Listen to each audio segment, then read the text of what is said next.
Да мне без разницы, что он снимает. Ну, скажи. Что ты скажешь? Да мне без разницы. Мне через неделю уже вздыхать надо.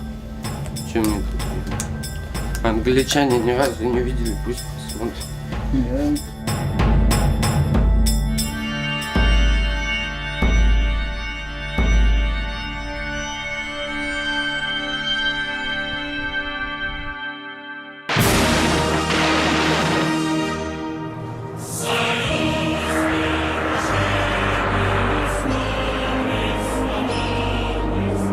In 1979, the Soviet army entered Afghanistan, engaging in a brutal 10-year conflict which kick-started the Afghan opium trade. It was sold all over the world to help fund the fight against the Soviets, but the main customers of the opium were the Russians themselves. After the fall of the Soviet Union in 1991, Russia's heroin problem continued to grow. So much so that in 2011, the country has become the world's biggest consumer of heroin.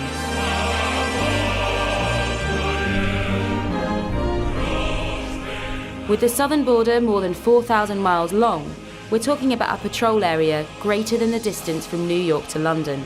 It's no wonder the drug trade is out of control. We travel to the small Siberian city of Novokuznetsk, which lies just over the Russian border with Kazakhstan, and is on the front line of this heroin epidemic. Once a Siberian industrial powerhouse, now this city has fallen into decline, with 20% of its population allegedly addicted to heroin.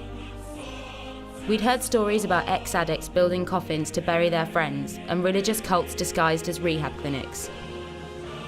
Worst of all, there were rumours of a new moonshine drug called Krokodil that has some terrifying consequences. Nowhere are Russia's drug problems more evident than here.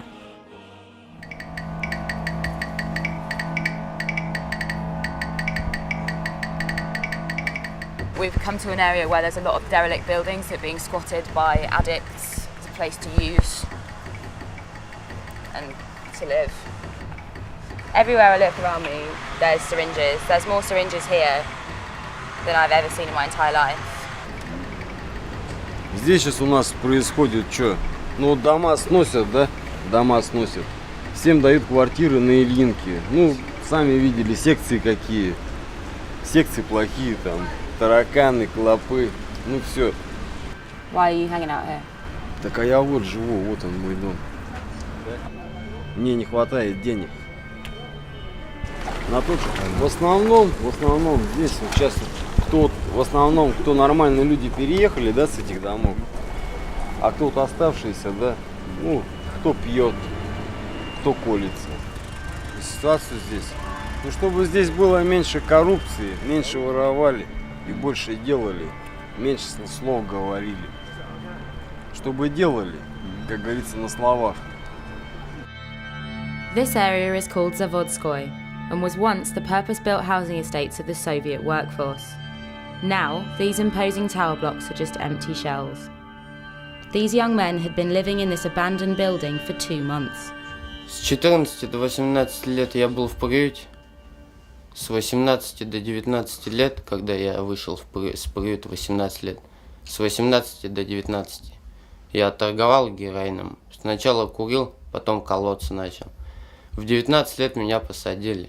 В 21 год я освободился. 2,5 месяца я на воле. Все? Да, нету таких. Рьяно нормальная была. Да тут вон, какая ерунда. Просто читаем. Делать нечего. Вот дом был, ебать, мы шокоблоки, там все разбирали, короче. Разбираем вот этот Да, дом, ну там шокоблоки, рейки, металл. половая рейка, металл там, все да, сдаем, вот что деньги, можно. что зарабатываем, и это на наркоту тратим. Это димедрол и феник. Не тошнил димедрол. Чтоб не тошнило. Сейчас я верю. А мне вообще без разницы. И чё? Мне сдыхать через неделю, ебать, могу. Все. Вот. Дай зажигалку. Бегай, да? Давай, так.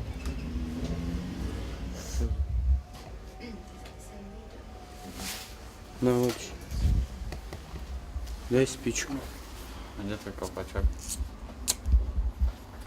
Ну это просто мало. Мало. Один. Надо 10. 10 ты помрешь? Надо штуки 3. When's the last time you went to see a doctor or a Ты hospital? курить оставил? Месяца 2,5 назад у врача был. Все здоровы. Никто не болеет, все здоровы. Но. Ну, у меня проблемы есть большие. Проблемы денежные. Да, 15 тысяч должны. Ну вот, убьют, значит, его.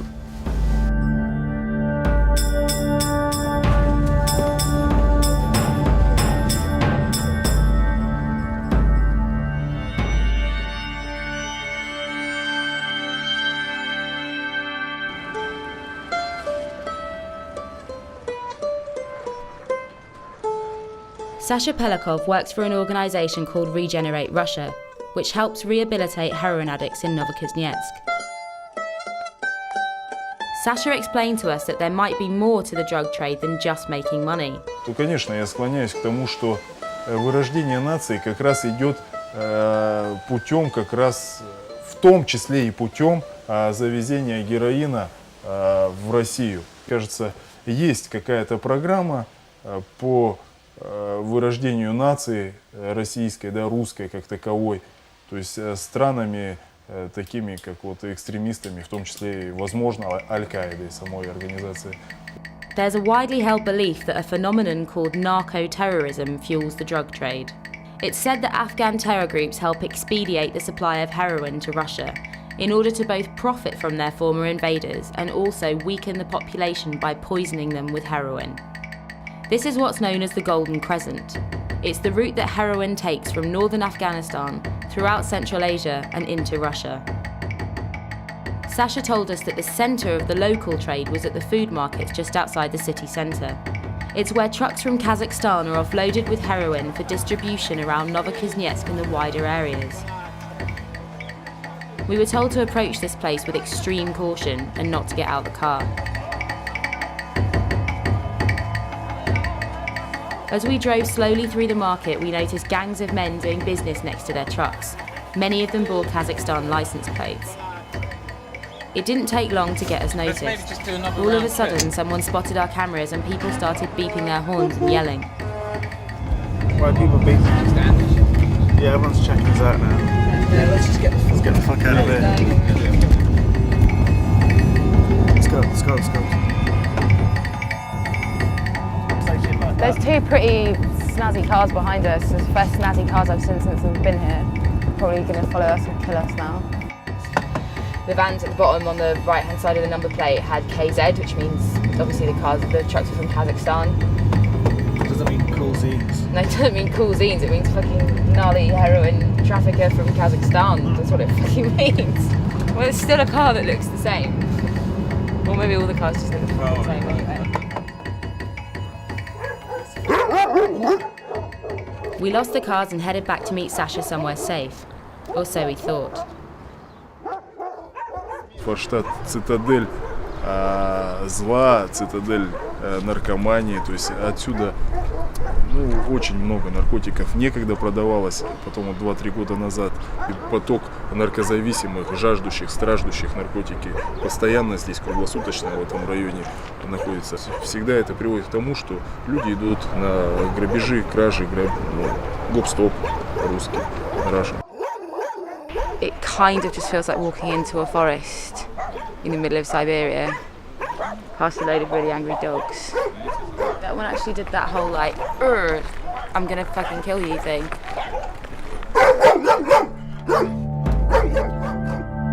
After about 5 minutes of walking through Forstadt, we met this guy. Sasha told us he was salvaging scrap metal, which is the most common way for heroin users to fund their addiction. Здесь нет развлечений в основном, кроме наркомании и выпивки.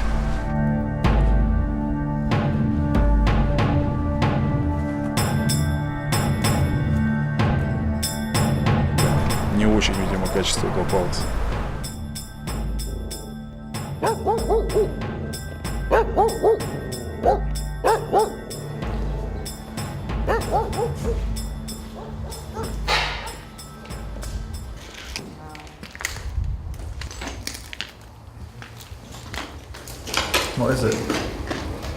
I can't see where the syringes are. They're fucking everywhere.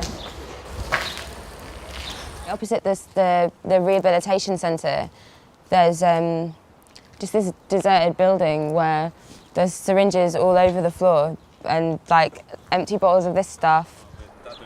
What's this? Sasha? Тропикамид, глазные капли. Тропикамид. Тропикамид — это те глазные капли, это новое здесь, новое, то есть достаточно веяние. Впоследствии, как выяснилось, очень усиливает эффект, то есть на первоначальной стадии, на стадии инъекции, как раз введения, то есть так называемый приход. И вот, кстати, от этого тропикамида очень разлагаются внутренние органы, то есть большое влияние печень, почки, сердце, то есть все на него. Человек прям высыхает, прям бутыльками колет. Sasha explained that the eye drops were one of the main ingredients of a new drug called Krokodil, a kind of moonshine heroin. Krokodil is so called because it turns the user's skin scaly and eats them from the inside out. В интернете видел съемки, то есть, клипы выложены, то, что в интернете показывают про этот крокодил, слышал так образно, в смысле, из чего он готовится, то есть, как после него гниют, как бы нет, у меня особого желания нету, у меня отвращение, как бы, к такому наркотику, я лучше денег найду, как бы, лучше героин, чем вот это все. Конечно, героин тоже это плохо, но крокодил это ужас просто-напросто. That woman walked past us earlier when we were on our way up to the brothel, and Sasha told me that she's on the road, which means she's a working prostitute. She's just walked past us now. She's met up with a guy and she's going to go have sex with him down there. Brilliant. That's completely depressing. Fucking hell. With high volumes of drug addicts comes high volumes of prostitution, and Novokuznetsk is no exception. What was worrying here was how young the girls were. So over there, I can see two girls. One of them looks about 14, and they've been talking to a succession of men who are stopping in cars at the side of the street, next to that tree. 14. And the fact that there's so much going on here with crime and drug use, you'd expect to see police cars and ambulances, but I haven't seen any at all.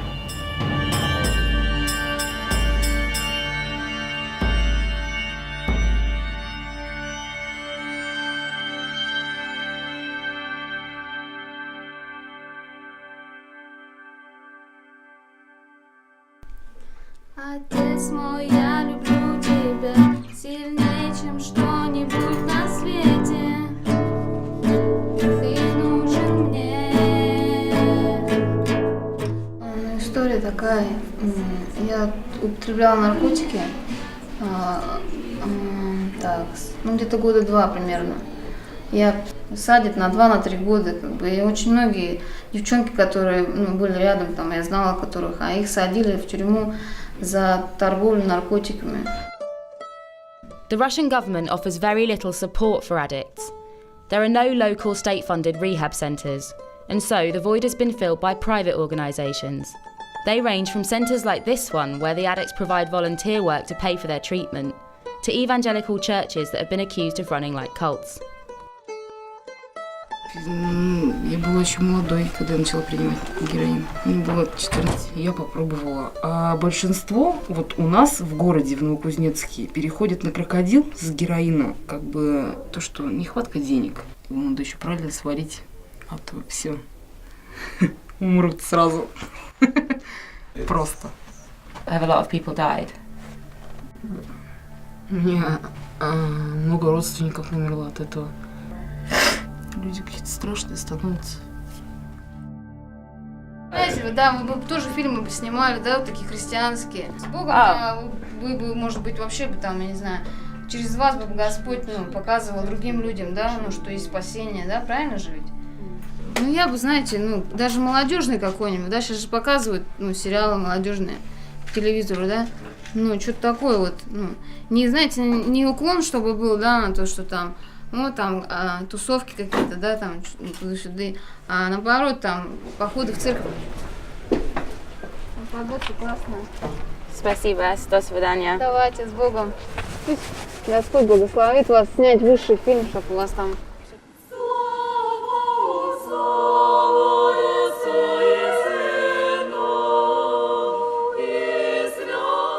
After we left the girls, we went to visit the priest of the main Orthodox church in Novokuznetsk. I had to wear a headscarf in order to be able to talk to him. Спасибо.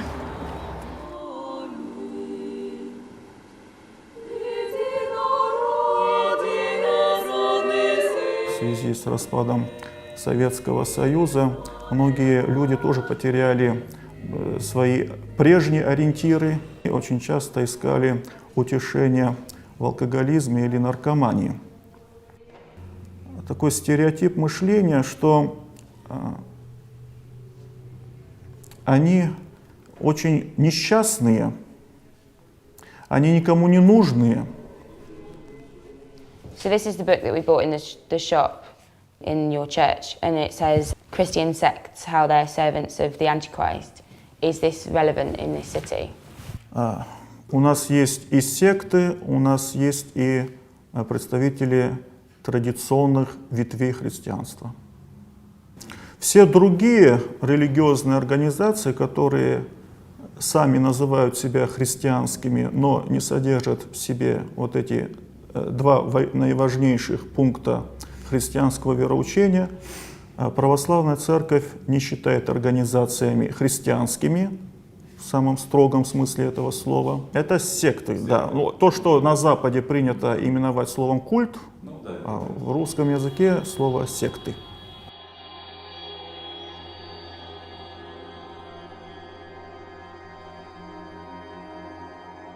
Практически в городе каждый день кто-то умирает от передозировки наркотиков.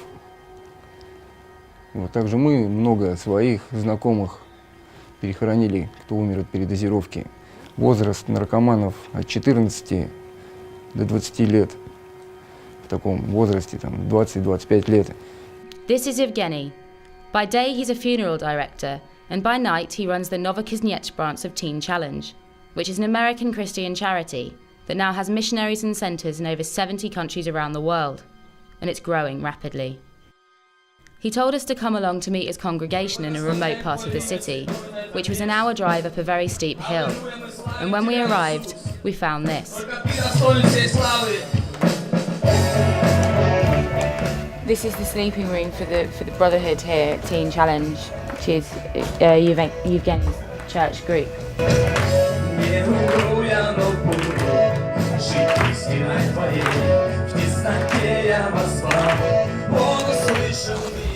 This is a rehabilitation centre for people involved in Teen Challenge, which is it's an American church that have come to Russia, and now Evgeny practices their doctrine. I think the Teen Challenge is a cult, to be honest. Today I live here 6 months. Father, Son, and Holy Spirit. Jesus Christ, help me.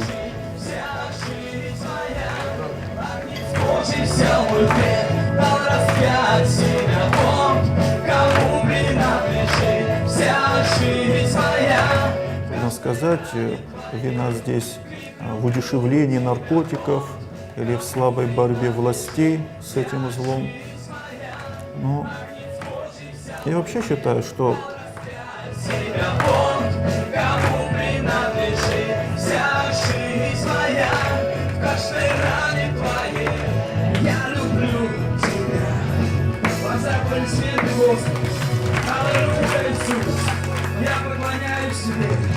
я славлю тебя и благодарю тебя.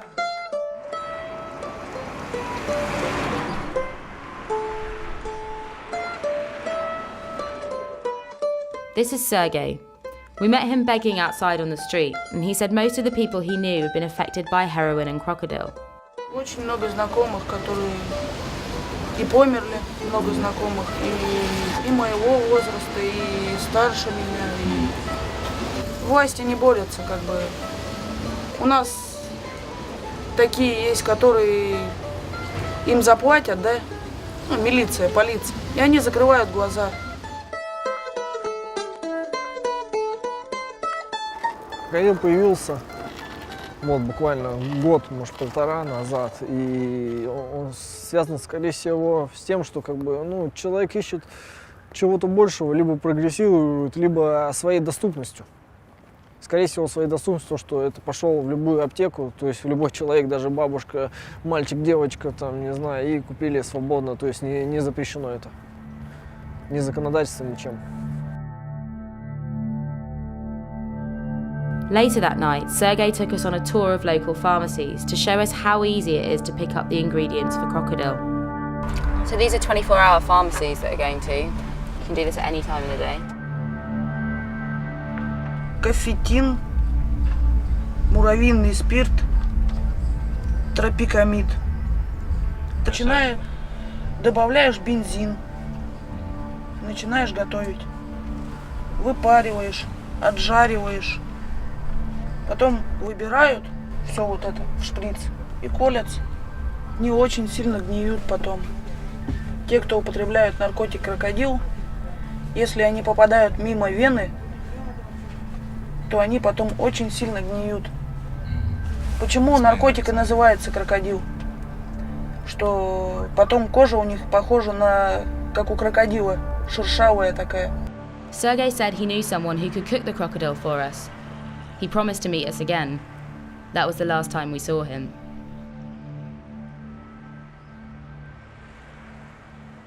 Чтобы ты благословил семьи наши, дома наши благословил, город наш благословил во имя Иисуса Христа. Задача дьявола – уничтожение людей.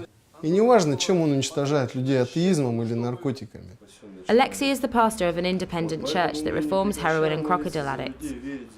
Наша задача принести свет в этот город, в нашу страну и во всем мире, чтобы больше людей обрело спасение. Alexei took us to meet his friend, whose family has been destroyed by Krokodil. With a drug that can kill its users so quickly, it's very rare to meet survivors. Меня зовут Людмила Ивановна. Это мой сын и мой внук. Ну, сначала все было нормально. Сергей учился, работал.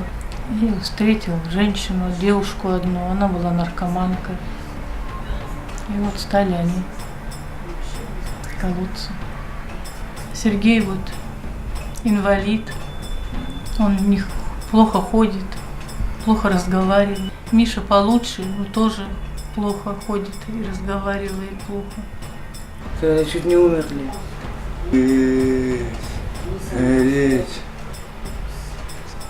And you've been taking Krokodil? Таблетки обезболивающие. И утреть надо. When did you start taking it? Год назад. Мне кажется легко. Мне кажется легко. В интернете вообще.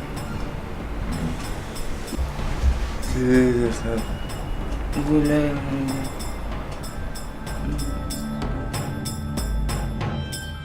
Они здесь же варили, скололись у нас. И я не могла, они мне не давали, чтобы я им не разрешала.